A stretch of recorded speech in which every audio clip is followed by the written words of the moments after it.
नमस्कार, मी श्रीकांत उमरीकर. आपण पाहतात ॲनालायझर न्यूज. एक मुद्दा आम्ही वारंवार उपस्थित करत होतो, आम्ही ती भूमिका घेतलेली होती. जातीवादाचं जे विष कालवल्या जात आहे समाजामध्ये दुही तयार करण्याचा हा जो प्रयत्न आहे हा निंदनीय आहे. जरांगे पाटलांच्या आंदोलनावरती आमचा तो प्रचंड मोठा आक्षेप असा होता. आणि तुम्ही जेव्हा कुणबी स्वतःला म्हणून घेऊन ओबीसी मध्ये जातात तेव्हा ओबीसीच्या आरक्षणाचा मुद्दा निर्माण होतो. त्यांच्याच आरक्षणातला एक हिस्सा तुम्ही तुकडा तोडून घेणार असाल तर, आणि दुसरीकडून 50% पुढे ते आरक्षण जात नाही. म्हणजे ह्या सगळ्यातून परत त्याच निष्कर्षावरती येत होतं की जे तुम्ही टाळत होता. तुम्हाला आरक्षण पाहिजे, एरवी आरक्षण मिळू शकत नाही म्हणून कुणबी बनायचं, कुणबी बनून ओबीसी मध्ये जायचं आणि ओबीसीच्या असलेल्या आरक्षणामध्येच हक्क सांगायचा.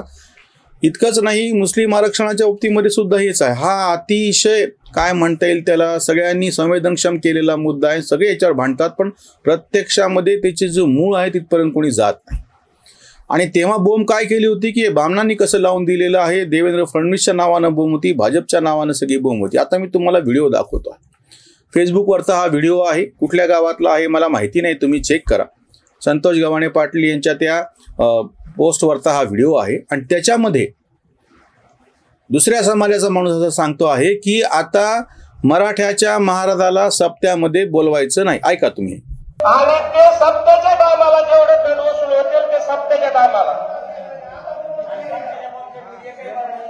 आणि सप्ताह आपल्या गावामध्ये सप्ताह करतो त्या सप्त्यामध्ये एकही मराठ्याचा महाराज दिसला नाही पाहिजे.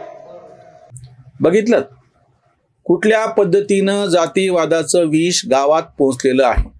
जो वारकरी संप्रदाय ज्यानं सगळे तेव्हाच्या 18 पगड जाती एकत्र आणल्या, जो वारकरी संप्रदाय मुळात ज्याच्यावरती बामण म्हणून टीका झाली, तो ज्ञानेश्वर प्रत्यक्षामध्ये कर्मानं काय असायचं ते असो, जन्मानं काय असायचं ते असो, प्रत्यक्षामध्ये वारकरी संप्रदायाचा ज्यांनी प्रचार प्रसार केला त्याच्यावरती ब्राह्मणी धर्माचे संस्कारच झाले नाही, कारण त्यांची मुंजच झाली नाही. त्या सगळ्या भावंडांना वाईट टाकलेलं होतं. एकनाथ सारख्या सुद्धा ब्राह्मण समाजातल्या संताला तेव्हा लोकांनी वाईट टाकलं. म्हणजे जे संत वारकरी संप्रदायाने ब्राह्मण जातीमध्ये जन्मलेले आपल्या जवळ केले, डोक्यावरती घेतले, त्यांना त्यांचे शब्द प्रमाण मानले, ते जातीच्या चौकटीमध्ये अडकलेले नव्हते. बाकी सगळे बहुजन समाजातले संत, वारकरी संप्रदाय असा एकमेव आहे की ज्यानं सगळ्या 18 पगड जातीला किंवा शेख महम्मद सारख्या जरी जन्माने आविंद तरी हृदयी गोविंद असं ज्यानं लिहून ठेवलेलं आहे. त्या शेख महम्मदाची समाधी आहे, तिथं यात्रा भरते श्रीगोंद्याला. हे सगळं ज्या वारकरी संप्रदायाने आम्हाला शिकवलं, आम्हाला सांगितलं, समता प्रस्थापित केली सगळ्या जाती धर्मामध्ये, तेव्हाचे असलेले सगळे कर्मकांड बाजूला ठेवायला लावले आणि सगळ्या समाजाला एक केलं. सगळ्यांमध्ये समता प्रस्थापित व्हावी म्हणून तुम्ही तुमच्या ऐश्वर्याचा कुठलंही प्रदर्शन त्याचं करू नये म्हणून पायी वारी सांगितलेली आहे. कुठलाही बडेजाव पंढरपूरच्या वारीमध्ये चालत नाही, विमानानं ती वारी करता येत नाही, तुमच्या फॉर्च्युनर मोठ्या मोठ्या गाडीनं ती वारी करता येत नाही, ती वारी पायीच करावी लागते. आणि त्या वारकरी संप्रदायाच्या सप्त्यामध्ये आता तुम्ही मराठा समाजाच्या महाराजाला बोलू नका असं वक्तव्य गावामधून केलं जात आहे. हे मी तुम्हाला कुठल्या शहरातलं वक्तव्य दाखवत नाही, प्रत्यक्ष मंदिरामध्ये बोलल्या गेलेलं हे वाक्य आहे. म्हणजे जी काही शिकवण ह्या संतांनी दिली होती, जी काही समता प्रस्थापित केल्या गेलेली होती आणि आजही ती सर्वसामान्य गावकऱ्यांमध्ये रुजलेली आहे.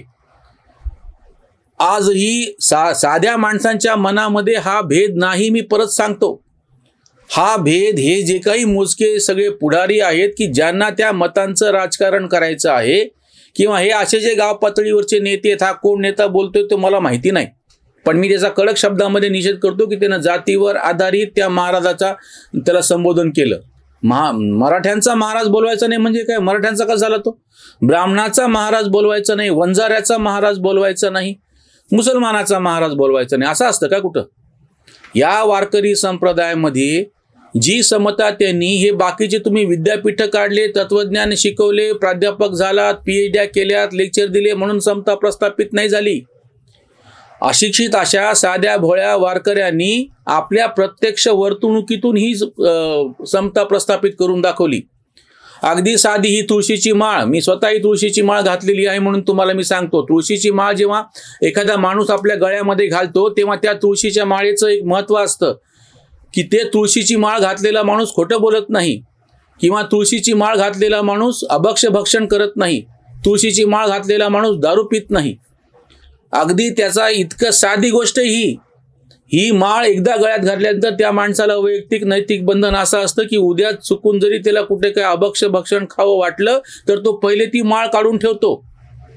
भले तुम्ही ह्याच्यावर किती टीका करा, पण त्याचं एक महत्त्व या संतांनी साध्या साध्या कृतीतून सांगितलं आणि त्या सर्वसामान्य माणसांनी ते स्वीकारलं, हे महत्त्वाचं आहे.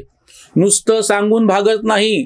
नुसता गौतम बुद्धांनी उपदेश केला असता आणि लोकांनी स्वीकारला नसता त्याला काही महत्त्व उरलं नसतं. पण त्यानं ज्या पद्धतीनं समता प्रस्थापित करायला सांगितलं, महावीरांनी ज्या पद्धतीनं अहिंसा सांगितली आणि तो अगदी किडा मुंगी सुद्धा आपल्यामुळं तिचा मृत्यू होऊ नये इतकं पाळतो जैन समाज.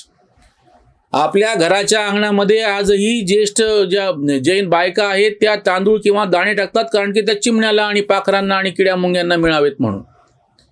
वर्षानुवर्ष, हजारो वर्ष, शेकडो वर्ष लोकांनी ही संतांनी सांगितलेली समता प्रस्थापित करून दाखवली आपल्या कृतीतून. आजही सरळ साध्या माणसांच्या मनामध्ये हेच आहे.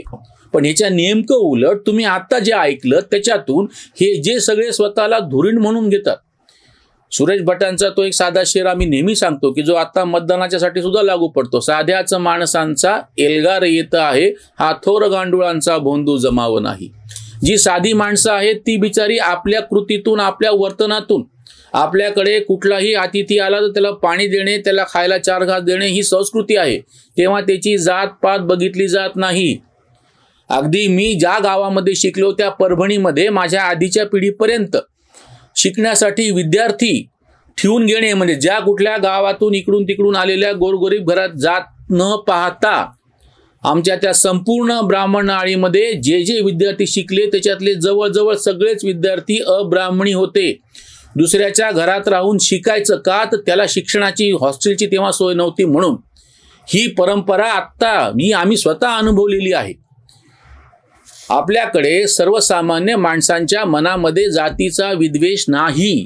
हा जातीचा विद्वेष आत्ता ह्या नेत्यांनी, धोरणांनी त्यांच्या स्वार्थासाठी नव्यानं तयार केलेला आहे. म्हणून मी तुम्हाला हा व्हिडिओ दाखवला की आता बहुजन समाजातला एक समाज असं म्हणतोय की आपल्या गावातल्या सप्ताहाला मराठा महाराजाला बोलवायचं नाही. हे अतिशय घातक आहे.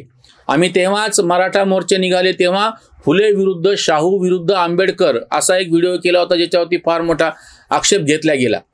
सर्वसामान्य गावगाड्यामध्ये दलित विरुद्ध ओबीसी विरुद्ध आता हे सवर्ण मराठा असं जे संघर्ष पेटलेला आहे. ओबीसी आरक्षणाच्या निमित्तानं ओबीसी आणि मराठा, ॲट्रॉसिटीच्या निमित्तानं दलित आणि इतर सवर्ण यांच्यामध्ये आपसामध्ये संघर्ष पेटलेला किंवा पेटवल्या गेलेला आहे. सर्वसामान्य पातळीवरती ही लोक एकमेकांशी गुण्यागोविंदानच राहतात म्हणून तर गावगाडा सगळा टिकून आहे. आणि ज्या ब्राह्मणांवरती टीका करत होते ते ब्राह्मण केव्हाच गावगाडा सोडून गेले. आज तालुका नसलेल्या गावामध्ये ब्राह्मणांची संख्या जवळजवळ 0 आहे. तालुका नसलेल्या एकाही गावामध्ये ब्राह्मणाचं नांदतं घर नाही. सगळे किमान छोट्या शहरामध्ये किंवा मोठ्या शहरामध्ये किंवा परदेशामध्ये विस्थापित झालेले आहेत. पण गावामध्ये जे शिल्लक राहिलेले आहेत ते फुले विरुद्ध शाहू विरुद्ध आंबेडकर असा जो संघर्ष मराठा मोर्चा, कोपर्डीचा बलात्कार आणि त्या सगळ्या प्रकरणातून सुरू झालेला आहे त्याची विषारी फळं आता नेत्यांना भोगावी लागत आहेत. त्यामुळे सर्वसामान्य लोकांना माझी कळकळीचे हात जोडून विनंती की ह्या सगळ्या विद्वेषी प्रचाराला, जातीय द्वेषी प्रचाराला चुकूनही बळी पडू नका आणि असल्या द्वेषाला आपल्या गावामध्ये थारा देऊ नका. इथेच थांबूयात. धन्यवाद.